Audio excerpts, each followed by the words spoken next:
Do I look normal? That's the only thing I worry about. You do. You look great. The light and the view makes it even better. So great. Fantastic. Okay, so in the roundtable earlier, you said that Alex actually approached you to, create the song. Does that make you nervous knowing that he was a fan? Like, is it harder for you to create something because he's such a fan of your work? Did it put pressure on you? It would have if it had gone faster, but it happened over such a long period of time that each time I didn't even really realize. It took bits and pieces till I realized that this was like a full Hollywood production, like a real deal film, because it was so... my perspective of it was this guy calls me every once in a while, and he says like, and Alex is so, I just love his way. His spirit is just so open, honest, gentle. Yeah, he's very warm when you He's very warm, but he knows what the fuck he's talking about. So it's like this beautiful... It was actually very easy. The scary part was when AR came into the picture. I was How was super it like intimidated working with by him? that. Was it very collaborative, or kind of like you put your ideas down and then he put his ideas down and you kind of like measure them together, or? Both, actually. Like, it was collaborative, and I think we both were open to that, but we're so different. We're so wildly apart that there was nerves on my part for being inadequate and nerves on his part for like, what is this uncontrolled substance that you've brought into the studio? Like, there's like a unknown quantity or variable coming into my thing. So he was very gracious about making space for me in the midst of his, and that was nerve-wracking. But I also felt exhilarated at the end of each day with him because I felt so proud of myself. I'm like, not only did I survive, like I did stuff I'm proud of, so it was exciting. It's even better.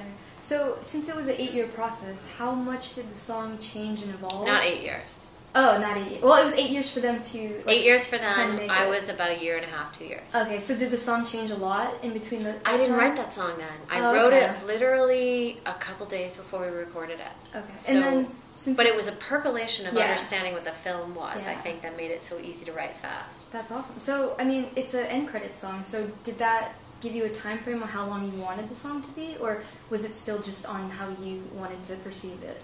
It was really about me feeling here's a good pressure question. Like the climax of the movie is so intense, and I'm not going to spoil it, but like it's such a major moment. That was intimidating because I'm like, how am I going to write that feeling? And what is that feeling about anyway? Like, what is it really about and what's going on? Why am I sitting sobbing? Like, but I'm happy. So like, that doesn't happen often when you're sobbing in a joyful way. Like, what is that? And I decided, and I said this before, but for me, it became about people who have been damaged or have not been fully committed to in their families growing up and learning to make that leap to commit to another human being or even to commit to themselves. Like, that's a heroic thing to do.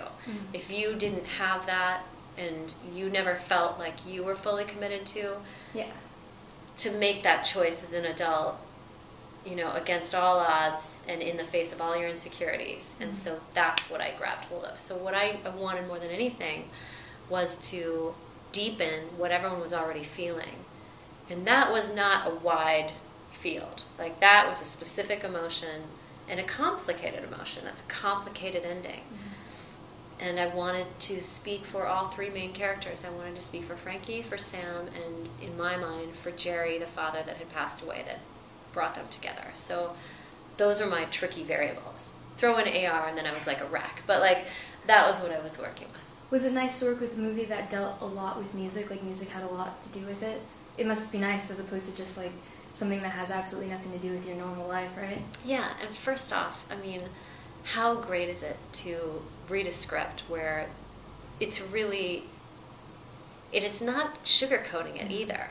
Music is not sugarcoated. It's not an easy or always happy profession.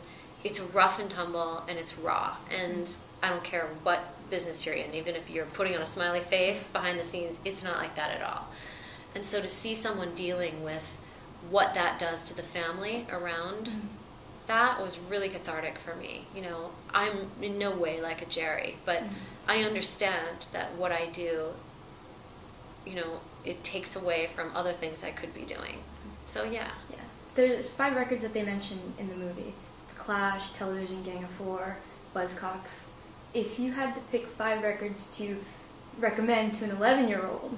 Oh God, this is such a bad question for me. I can't even. You don't do have this. to pick your favorite 5, but maybe go in a direction of God. like, because Josh is 11 in the film, so he gives him. I'm 5 so not records. a lister though. Like I have no list to pull from. Like I wish I did. I'm such an omnivore that I like. Well, okay, for your personal catalog, would you tell? Exile on Main Street. Okay, that would be number 1 if you had Probably. to go in order. Okay. Songs in the Key of Life. Okay.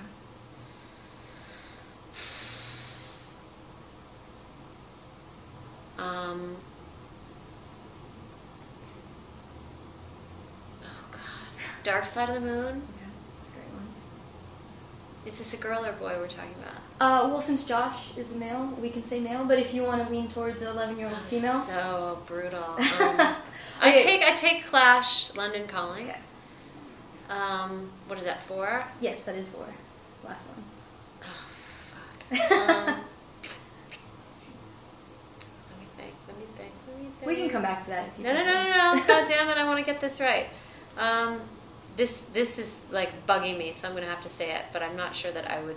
It could either be Who's Next, or it could be. I could even go with Third Eye Blind, the first record, because I want him to be a sensitive man. I want him to understand his own issues. I want someone to articulate for him what he's going to feel in relationships. That is beautiful. Well, one of the big scenes that I really liked was when Chris Pine's character gives Josh, the kid, his records, his dad's records. Like, they keep passing them down from generation to generation. Do you think it's important for the younger generation to have a connection to vinyl records? The sound quality is totally different than CDs or MP3s. Like, do you think that's an important part? Like, if they're interested in music, if there's someone who is sonically inclined, then absolutely no question that, because whatever technology we're working or operating on at the current moment is in no way the only way to hear.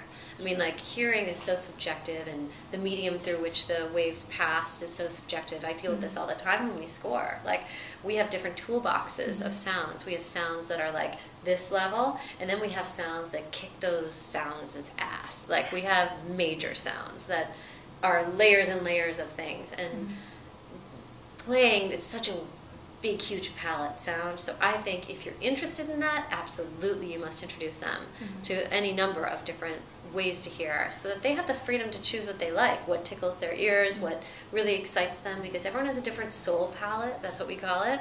And you need to find your own soul palette and know what that is and work within it. So absolutely.